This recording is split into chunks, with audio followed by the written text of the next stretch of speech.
Welcome to Homemade. Hello, welcome to Homemade. ഞാൻ രമ്യ സുർജിത്ത്. ഇന്ന് ഞാൻ നിങ്ങൾക്ക് കാണിച്ചു തരാൻ പോകുന്നത് ചോറിൻ്റെയും ചപ്പാത്തിയുടെയൊക്കെ കൂടെ കഴിക്കാൻ പറ്റിയ നല്ല അടിപൊളി ടേസ്റ്റിലുള്ള വെണ്ടയ്ക്ക പൊള്ളിച്ചതാണ്.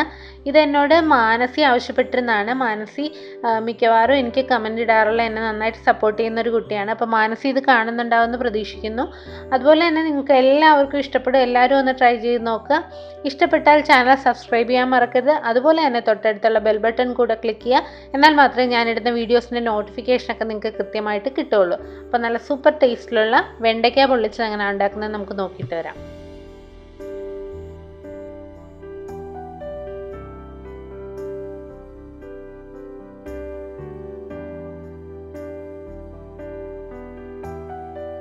അപ്പോൾ ആദ്യം ഇതിന് എന്തൊക്കെയാണ് വേണ്ടതെന്ന് നോക്കാം.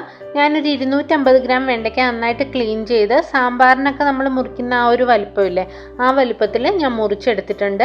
അതുപോലെ അത് നന്നായിട്ട് കഴുകിയിട്ട് അതിൻ്റെ വെള്ളമൊക്കെ കളഞ്ഞെടുക്കുക. തുടച്ചെടുക്കേണ്ട കാര്യമൊന്നുമില്ല, കഴുകി ഇതേപോലെ മുറിച്ചെടുക്കുക. ഇനി നമുക്ക് വേണ്ടത് ഒരു പകുതി ചെറുനാരങ്ങയാണ്. ഞാനൊരു ചെറിയ ചെറുനാരങ്ങ ആയതുകൊണ്ടാണ് പകുതി എടുത്തിരിക്കുന്നത്. വലുതാണെങ്കിൽ നിങ്ങൾ 1/4 ഭാഗം എടുത്താൽ മതിയാവും. പിന്നെ 1 ടീസ്പൂണോളം ഇഞ്ചി ചെറുതായിട്ട് അരിഞ്ഞത് വേണം, കുറച്ച് മതി. പിന്നെ കുറച്ച് കറിവേപ്പില, പിന്നെ വേണ്ടത് 2 പച്ചമുളക്, പിന്നെ വേണ്ടത് ഒരു വലിയ സവോള കനം കുറച്ച് അരിഞ്ഞെടുത്തതാണ്. അപ്പോൾ ഇഞ്ചിയൊന്നും കൂടിപ്പോണ്ട കേട്ടോ, അത്രയും മതി. പിന്നെ നമുക്ക് വേണ്ടത് പൊടികളാണ്. അതിന് വേണ്ടിയിട്ട് ആവശ്യത്തിന് ഉപ്പ് എടുത്തിട്ടുണ്ട്. പിന്നെ ഒരു 1/4 ടീസ്പൂണോളം കുരുമുളക് പൊടി എടുത്തിട്ടുണ്ട്. പിന്നെ 1/2 ടീസ്പൂൺ മഞ്ഞൾപ്പൊടി എടുത്തിട്ടുണ്ട്. പിന്നെ 2.5 ടീസ്പൂണോളം മല്ലിപ്പൊടി എടുത്തിട്ടുണ്ട്. പിന്നെ 2 ടീസ്പൂൺ കാശ്മീരി ചില്ലി പൗഡർ എടുത്തിട്ടുണ്ട്. അത് നിങ്ങൾ എരിവിനനുസരിച്ച് അഡ്ജസ്റ്റ് ചെയ്യുക. ഇത് അത്യാവശ്യം എരിവുണ്ട്. പിന്നെ കുറച്ച് വെള്ളം എടുത്തിട്ടുണ്ട്, വെളിച്ചെണ്ണ എടുത്തിട്ടുണ്ട്. പിന്നെ 1.5 കപ്പോളം തേങ്ങാപ്പാൽ എടുത്തിട്ടുണ്ട്. തേങ്ങാപ്പാൽ അത്യാവശ്യം നല്ല കട്ടിയുള്ള പാലാണ്. 1-ാം പാലും 2-ാം പാലും കൂടെ ചേർത്തെടുത്തതാണ്. കുറച്ച് വെള്ളം ചേർത്തെടുത്തതാണ്. അപ്പോൾ 1.5 കപ്പോളം തേങ്ങാപ്പാൽ എടുത്തിട്ടുണ്ട്. ഇനി നമുക്ക് ഒരു പാൻ ചൂടാക്കാൻ വയ്ക്കാം. അതിനകത്തേക്ക് ആവശ്യത്തിന് വെളിച്ചെണ്ണ ഒഴിച്ചു കൊടുക്കുക.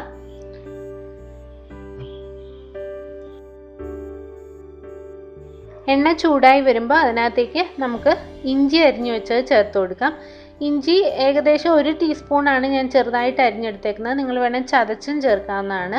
ഇഞ്ചിയൊക്കെ ഇത്രയും മതി. ഇതിനകത്ത് സാധാരണ വെളുത്തുള്ളി അങ്ങനെ ചേർക്കാറില്ല, ഇഞ്ചി മാത്രമേ ചേർക്കാറുള്ളൂ. വെളുത്തുള്ളി വേണമെന്നുള്ളവർക്ക് ചേർക്കാം, പക്ഷേ ടേസ്റ്റ് വേറെ ആയിപ്പോവും. അപ്പോൾ ഈ ഒരു ഇഞ്ചി മാത്രം മതിയാവും.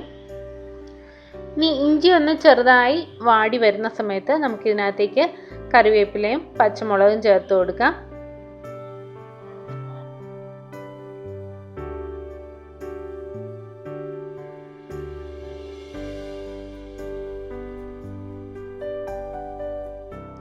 നമുക്കിതിനകത്തേക്ക് നമ്മൾ അരിഞ്ഞു വെച്ചിരിക്കുന്ന സവോള കൂടെ ചേർത്ത് ചെറുതായിട്ടൊന്ന് വഴറ്റിയെടുക്കാം. സവോള അങ്ങ് ഒത്തിരി മൂത്ത് പോകണ്ട, ചെറുതായിട്ടൊന്ന് വാടി വരുന്നവരെ നമുക്ക് മീഡിയം ഫ്ലെയിമിലിട്ട് ഒന്ന് വഴറ്റി കൊടുക്കാം. ഇപ്പോൾ സവോള ഒന്ന് വാടി വന്നിട്ടുണ്ട്. ഒത്തിരി അങ്ങ് മൂക്കണ്ട. നമ്മൾ ഇനി വെണ്ടയ്ക്കയുടെ കൂടെ ഇട്ട് ഒന്നുകൂടെ വഴറ്റിയെടുക്കാനുള്ളതാണ്. അപ്പോൾ ഇനി നമുക്ക് ഇതിനകത്തേക്ക് അരിഞ്ഞു വെച്ചിരിക്കുന്ന വെണ്ടയ്ക്ക ചേർത്ത് കൊടുക്കാം. ഇനി നമുക്ക് ഇതിനകത്തേക്ക് നമ്മൾ അരമുറി നാരങ്ങ എടുത്തു വെച്ചിട്ടുണ്ടല്ലോ, അപ്പോൾ അത് നമുക്ക് ചേർത്ത് കൊടുക്കാം. ഈ നാരങ്ങ ചേർക്കുന്നത് വെണ്ടയ്ക്ക അങ്ങ് വെന്ത് കുഴഞ്ഞു പോകാതിരിക്കാനാണ്. അപ്പോൾ അത് ഉടയാതെ നമുക്ക് കിട്ടുകയും ചെയ്യും, പെട്ടെന്ന് മൊരിഞ്ഞ് കിട്ടും വെണ്ടയ്ക്ക. അതുപോലെ തന്നെ ചെറിയൊരു പുളിപ്പ് നമുക്ക് ഈ കറിക്ക് കിട്ടുകയും ചെയ്യും. വേറെ എക്സ്ട്രാ പുളിയൊന്നും ചേർക്കേണ്ട കാര്യമില്ല. ആ ഒരു ചെറിയൊരു പുളിയും കൂടെ വരുമ്പോൾ ടേസ്റ്റ് നന്നായിട്ട് ബാലൻസ് ആയി കിട്ടും. അപ്പോൾ ഇതിനെല്ലാത്തിനും വേണ്ടി ഈ ചെറുനാരങ്ങ ചേർക്കുന്നത് നല്ലതാണ്. അപ്പം ഞാനിവിടെ ചെറിയൊരു ചെറുനാരങ്ങ ആയതുകൊണ്ടാണ് പകുതി എടുത്തേക്കുന്നത്. നിങ്ങളുടെ കയ്യിൽ അത്യാവശ്യം വലുതാണ് ഇരിക്കുന്നതെന്നുണ്ടെങ്കിൽ ഒരു 1/4 ഭാഗം ചെറുനാരങ്ങ ചേർത്താൽ മതിയാവും. ഇനി നമുക്കിതൊന്ന് നന്നായിട്ടൊന്ന് വാട്ടിയെടുക്കാം. ഒത്തിരി അങ്ങ് കുഴഞ്ഞു പോകരുത്. അപ്പോൾ അല്പം ഒന്ന് തീ കൂട്ടി വെച്ചോ ഒന്ന് ചെറുതായിട്ടൊന്ന് പുറം മുരിഞ്ഞു വരുന്ന രീതിയിൽ നമുക്കൊന്ന് വഴറ്റിയെടുക്കാം. അപ്പോൾ ഇടയ്ക്കിടയ്ക്കൊന്ന് ഇളക്കി കൊടുത്താൽ മതി. അതിൻ്റെ വെണ്ടയ്ക്കയുടെ പുറമൊക്കെ ഒന്ന് ചെറുതായിട്ടൊന്ന് വാടി മൊരിഞ്ഞു വരികയും ചെയ്യും. ഒത്തിരി അങ്ങ് വേവിക്കേണ്ട. ഇതിൻ്റെ ഉള്ളിൽ ഇനി വേകാനുണ്ടാകും, പുറം മാത്രമേ നമുക്ക് മൊരിഞ്ഞു കിട്ടുള്ളൂ. ഇപ്പം അത്യാവശ്യം ഒന്ന് മൊരിഞ്ഞു വന്നിട്ടുണ്ട്. അപ്പോൾ ഉള്ളിലൊക്കെ ഇനി വേകാനുണ്ടാവും, അത് നമുക്കിനി വേവിക്കാം. ഇനി നമ്മൾ എടുത്തു വെച്ചിരിക്കുന്ന പൊടികളെല്ലാം ചേർത്ത് കൊടുക്കാം. ഉപ്പ്, കുരുമുളക്, മഞ്ഞൾപ്പൊടി, മുളക് പൊടി, അതുപോലെ തന്നെ മല്ലിപ്പൊടി. പൊടികളെല്ലാം കൂടെ ചേർത്ത് കഴിഞ്ഞാൽ ഇനി ഇത് തീ നന്നായിട്ട് കുറച്ച് വെച്ചിട്ട് വേണം പൊടി ചേർക്കാനായിട്ട്. തീ കുറച്ച് വെച്ച് പൊടി ചേർത്തിട്ട് ഇത് ചെറുതായിട്ടൊന്ന് മൂപ്പിച്ചെടുക്കണം. ആ പൊടിയുടെ പച്ചമണമൊക്കെ മാറുന്നവരെ ഒന്ന് മിക്സ് ചെയ്ത് കൊടുക്കുക. തീ നന്നായിട്ട് കുറച്ച് വെച്ച് വേണം പൊടി മൂപ്പിക്കാനായിട്ട്. നമ്മൾ ഇതിനകത്ത് മസാലപ്പൊടിയൊന്നും ചേർക്കാറില്ല. പൊള്ളിച്ചതിനകത്ത് ഒരിക്കലും മസാലപ്പൊടി അങ്ങനെ ചേർക്കാറില്ല. നന്നായിട്ട് മിക്സ് ചെയ്ത് ഒന്ന് ചൂടാക്കി എടുക്കുക.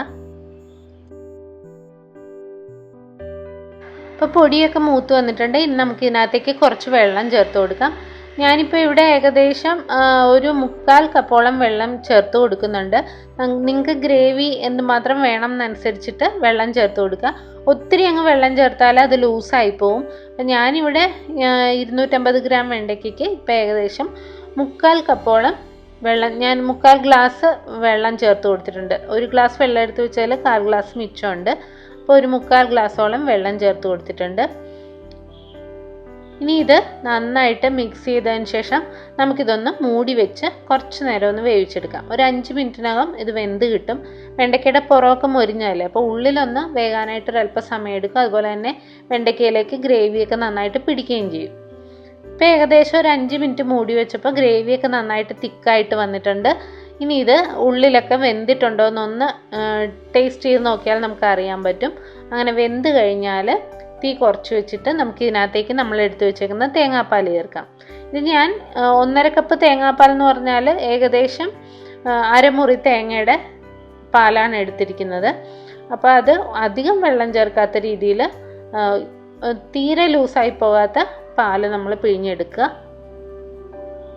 അപ്പം തേങ്ങാപ്പാൽ ചേർത്ത് കഴിഞ്ഞാൽ ഇത് അധികം തിളച്ചു പോകരുത്. ചെറുതായിട്ട് തിള വന്ന് തുടങ്ങുന്നവരെ മാത്രമേ ഇത് വെച്ചേക്കാവുള്ളൂ. അത് കഴിഞ്ഞാൽ ഉടനെ സ്റ്റൗ ഓഫ് ചെയ്ത് കൊടുക്കുക. ഇതിനിടയ്ക്ക് ഉപ്പ് എന്തെങ്കിലും പോരാന്നുണ്ടെങ്കിൽ നമുക്ക് ചേർത്ത് കൊടുക്കാം. ഞാനൊരു അല്പം ഉപ്പ് കൂടെ ചേർത്ത് കൊടുത്തിട്ടുണ്ട്. അപ്പം നിങ്ങൾക്ക് ഉപ്പ് ടേസ്റ്റ് ചെയ്ത് നോക്കിയിട്ട് പോരാന്നുണ്ടെങ്കിൽ ചേർത്ത് കൊടുക്കാം. അപ്പം നല്ല അടിപൊളി വെണ്ടയ്ക്ക പൊള്ളിച്ചത് റെഡി ആയിട്ടുണ്ട്. ഇത് അല്പനേരം ഒന്ന് ഇരുന്ന് കഴിഞ്ഞാൽ ഗ്രേവി നല്ല തിക്കാവും. ആ തേങ്ങാപ്പാൽ അതിനകത്ത് ഇരുന്ന് വരുമ്പോഴേക്കും ഗ്രേവി നല്ല കുറുകി വരും. അപ്പോൾ നല്ല ടേസ്റ്റാണ്. ചപ്പാത്തിയുടെ കൂടെ കഴിക്കാനാണ് ഏറ്റവും ടേസ്റ്റ്. ചോറിൻ്റെ കൂടെ നല്ലതാണ്. അപ്പോൾ എല്ലാവർക്കും ഇഷ്ടപ്പെട്ടാൽ ലൈക്ക് ചെയ്യാനും സബ്സ്ക്രൈബ് ചെയ്യാനും കമൻറ്റ് ചെയ്യാനും ഷെയർ ചെയ്യാനും ഒന്നും മറക്കരുത്. പുതിയ വീഡിയോസുമായി നമുക്ക് വീണ്ടും കാണാം. താങ്ക്